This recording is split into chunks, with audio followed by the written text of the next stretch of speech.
शपथ ग्रहण के बाद, विभागों के बंटवारे के बाद अब जब भार संभालने के लिए लोग पहुंचे, उसमें एस जयशंकर सीधे तौर पर जब पहुंचते हैं तो चेतावनी दे देते हैं पाकिस्तान को, चीन को भी, और ये कहते हुए नजर आ रहे हैं कि चीन से एक तरफ संबंध सही करना है और पाकिस्तान से सीधे दो टूक ये कहा गया कि आतंकवाद पहले खत्म करना होगा, उसके बाद ही बातचीत मुमकिन होगी। तो एक कड़ा संदेश आज एस जयशंकर की तरफ से जरूर आया है विदेश मंत्री के तौर पर। इस बार फिर वो बागडोर संभाल रहे हैं और ऐसे में क्या रणनीति रहने वाली है भारत की, खासतौर पर पाकिस्तान और चाइना को लेकर जब ये सवाल उनके सामने रखा गया तो उसके जवाब में वो दो टूक कह रहे हैं, ये पाकिस्तान अगर आतंकवाद को पालेगा पोसेगा तो उसके साथ बातचीत किस तरह रखनी है वो आगे उस पर देखा जाएगा। और चाइना को लेकर भी वो ये कहते नजर आए कि एक बातचीत का दौर रहेगा। एक रिपोर्ट आपके लिए। मैं नरेंद्र दामोदर दास मोदी ईश्वर की शपथ लेता हूं कि मैं विधि द्वारा स्थापित भारत के संविधान के प्रति सच्ची श्रद्धा और निष्ठा रखूंगा। मोदी सरकार की तीसरी पारी शुरू हो चुकी है, उन्हीं तेवर और कलेवर के साथ। जहां तक विदेशों से दमदार ताल्लुकात का मामला हो, स्वतंत्र विदेश नीति का यह सफर उसी रफ्तार से आगे बढ़ने वाला है। और जहां तक भारत के साथ हिमाकत करने वालों की बात है तो वही सख्ती फिर देखने को मिलेगी, ये तय है।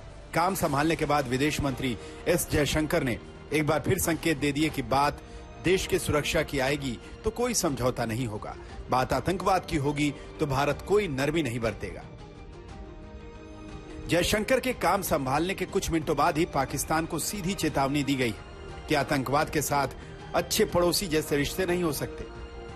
पाकिस्तान के साथ ये भी आप जानते हैं कि विषय जो है सालों से वो जो आतंकवाद का विषय जो है, cross border terrorism, how do we find a solution to it so that cannot be the policy of a good neighbor.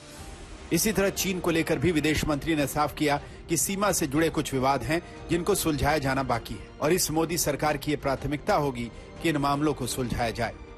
चीन के बारे में हमारी फोकस तो होगी कि सीमा में जो स्थिति जो है उसमें अभी भी कुछ इश्यूज बाकी बचे हुए हैं, तो उसको कैसे निपटाया जाए। पाकिस्तान को ये चेतावनी इसलिए भी अहम है क्योंकि जब मोदी सरकार का शपथ ग्रहण होना था उसके ठीक 1 घंटे पहले ही रियासी में यह आतंकवादी हमला हुआ था। इसको लेकर देश में गुस्सा है, जयपुर में प्रदर्शन हो रहे हैं, आतंकवाद के खिलाफ पोस्टर लहराए जा रहे हैं। चीन के साथ विवाद सुलझाने की बात, लेकिन पाकिस्तान को सीधी चेतावनी कि पहले उसे आतंकवाद का प्रायोजक बनने से परहेज करना होगा। इन दो देशों पर पहली टिप्पणी के साथ ही साफ हो गया है कि भारत की विदेश नीति इस बार भी सीधी, स्पष्ट और दो टूक है। पाकिस्तान को चेतावनी देकर भारत ने कई चीजें साफ कर दी हैं। मतलब आतंकवाद पर सख्त रुख जारी रहेगा, आतंकवाद पर कोई समझौता नहीं होगा, पाकिस्तान किसी तरह की रियायत की उम्मीद ना करे। भारत की यही विदेश नीति उसकी ताकत है जो इस बार भी दिखेगी। हिमांशु मिश्रा के साथ आज तक ब्यूरो। लेकिन पाकिस्तान की जो तमाम हरकतें बार बार ये साबित करती हैं कि पाकिस्तान के साथ इसी तरह की नीति की जरूरत है। बार बार जिस तरीके से पाकिस्तान की तरफ से आतंकवादी हमले होते रहे हैं, रियासी की घटना को ले लीजिए, 9 लोगों की जान जा चुकी है, 33 से ज्यादा लोग बुरी तरह से उसमें जख्मी हुए हैं, एक मासूम भी उसमें शामिल है जिसकी जान गई है। और ये सब चल रहा था उस वक्त जिस दौरान नरेंद्र मोदी सरकार शपथ ले रही थी।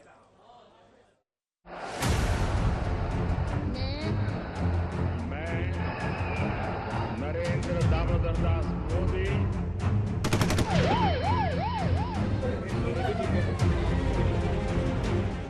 सालों से वो जो आतंकवाद का विषय जो है, that cannot be the policy of a good neighbor. लगातार दूसरी बार विदेश मंत्री का काम संभालने के कुछ मिनटों के भीतर ही नौकरशाह से नेता बने एस जयशंकर ने सख्त लहजे में अगर पाकिस्तान को चेतावनी दी है तो उसकी ठोस वजह है।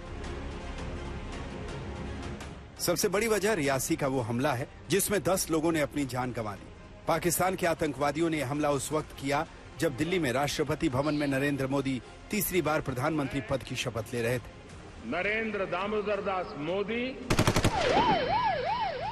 इस एक हमले से पाकिस्तान ने बता और जता दिया कि उसकी नीति और नीयत सिर्फ और सिर्फ आतंकवाद का प्रायोजक बनने की है। भारत की लाख चेतावनियों का उस पर कोई असर नहीं पड़ा। और ये रहे वो सबूत जो चीख चीख कर कह रहे हैं कि रियासी के हमले में पाकिस्तान का ही हाथ था। पाकिस्तानी आतंकवादियों की पहचान तक हो चुकी है। उनके नाम अबू हमजा, अडून और फौजी हैं। इनके चेहरे कैमरे पर कैद हुए हैं। After the attack, the known media outlets of the terrorists, they all, I mean, especially the PAFF, and there are other media fronts of these terrorist outfits, they immediately claimed that it is their act, and they said that one of them even said that it was in response to some, alleged blasphemous act in the valley. So there is little doubt that it is a Pakistan-sponsored foreign terrorism, which they would like to, somehow or the other, make it communal, make it community versus community, and they're choosing the places and choosing the targets that way.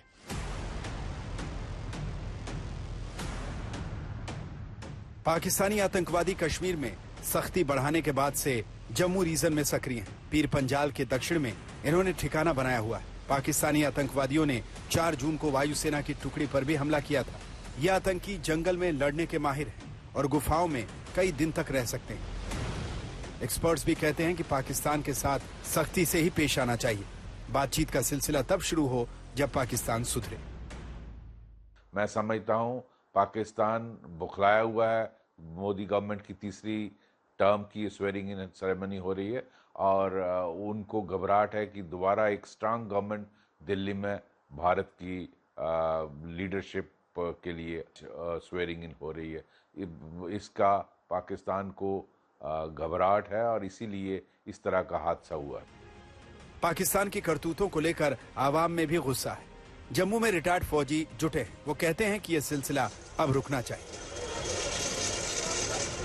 जाहिर है पाकिस्तान के बदनीयती भरे इरादे अब तक नहीं बदले। वो रह रहकर भारत में अशांति फैलाने की कोशिशों से बाज नहीं आ रहा। रियासी हमला इसकी मिसाल है और ऐसे में भारत की तरफ से रुख सख्त होना लाजमी है। आज तक ब्यूरो। भारत को लेकर पाकिस्तान की बदनीयती किसी से छिपी हुई नहीं है। बार बार पाकिस्तान की तरफ से हमें ऐसे संकेत मिलते हैं कि वो हमारा भला अच्छा नहीं चाहता है।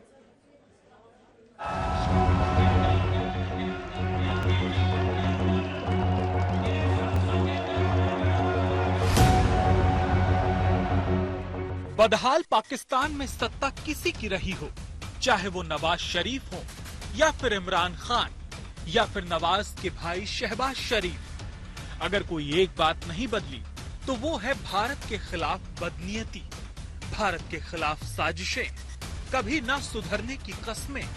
रिश्ते सुधारने की लाख कोशिशों के बाद भी पाकिस्तान नहीं सुधरा। एक बार नहीं बार बार भारत में हुई आतंकी वारदातों के पीछे पाकिस्तान का हाथ साफ तौर पर दिखा और साबित हुआ और ये सिलसिला जारी है। पिछले साल 20 अप्रैल को पुंछ के तोता गली में आर्मी के ट्रक पर हमला हुआ, 5 जवान शहीद हुए, पाकिस्तान का हाथ निकला। पिछले साल मई में राजौरी में सेना ने पाक आतंकियों को घेरा, मुठभेड़ में 5 जवान शहीद हुए। पिछले महीने ही लश्कर के आतंकी का फोटो जारी किया गया और 9 जून को फिर पाक आतंकियों ने हमला कर दिया। भारत और पाकिस्तान के रिश्ते बेहद तल्ख हैं और इसकी वजह है पाकिस्तान। 2016 से ही भारत पाक में बात बंद है, जब पाकिस्तान ने उरी एयरबेस पर हमला किया था। इसी के जवाब में भारत ने पाकिस्तान पर सर्जिकल स्ट्राइक भी की थी, जो अब इतिहास का हिस्सा बन चुकी है। इसके बाद से भारत ने सख्त फैसला किया है कि अब पाक से बात नहीं होगी। पुलवामा अटैक के बाद रिश्ते और बिगड़े। इसके बाद से भारत ने पाक से सारे रिश्ते तोड़ लिए। उनका हर दिन वो नमाज करते थे, नरेंद्र मोदी जाए, नरेंद्र मोदी जाए, मगर भारत के जनता के आशीर्वाद से नरेंद्र मोदी आया। वो डिस्प्रेशन मूड में है। वो बोल रहे पाकिस्तान अभी भी जिंदा है, बताने के लिए कभी कभी ऐसा छोटे छोटे घटना करते हैं, क्योंकि उनको याद दिलाना चाहता हूँ ये नरेंद्र मोदी जी सरकार है। आप ऐसा छोटे छोटे घटना करें तो हम बड़े घटना भी तय करेंगे। इसलिए उनसे चेतावनी देता हूं, 140 करोड़ जनता का देश है, नरेंद्र मोदी जी के नेतृत्व में रहने वाला देश है। ऐसे हरकतों से हम खामोश बैठने वाले नहीं है। मैं बताना चाहता हूं पाकिस्तान को, हमारा सेना पूरा तैयार है, इसीलिए ऐसे काम नहीं करना चाहिए। और अब जब इस बार पाक के नवाज शरीफ ने पीएम मोदी को बधाई दी, तो मोदी के जवाब में भी झलक मिली कि भारत का रुख अब क्या है। भारत हमेशा शांति, सुरक्षा और विकास का पक्षधर रहा है। हमारी प्राथमिकता हमेशा हमारे लोगों की बेहतरी और सुरक्षा है। इस बार के चुनाव में भी रह रहकर पाकिस्तान का जिक्र आया। पीएम नरेंद्र मोदी के कई बयानों से साफ हुआ कि वो पाकिस्तान को लेकर कोई नरमी नहीं बरतेंगे। मई में एक रैली में उन्होंने कहा, पाकिस्तान अगर चूड़ियां नहीं पहनता तो हम पहना देंगे। मुझे लगता है कि वहां अनाज के साथ चूड़ियों की कमी है। एक और रैली में पीएम ने धारदार हमला बोला और कहा, दुनिया में कई देश हैं जिनकी हालत खस्ता है। हमारा एक पड़ोसी जो आतंक का सप्लायर रहा है, वो अब आटे के लिए तरस गया है। दुनिया के कितने ही देशों की स्थिति बहुत खराब है। कई देश दिवालिया हो रहे हैं। हमारा एक पड़ोसी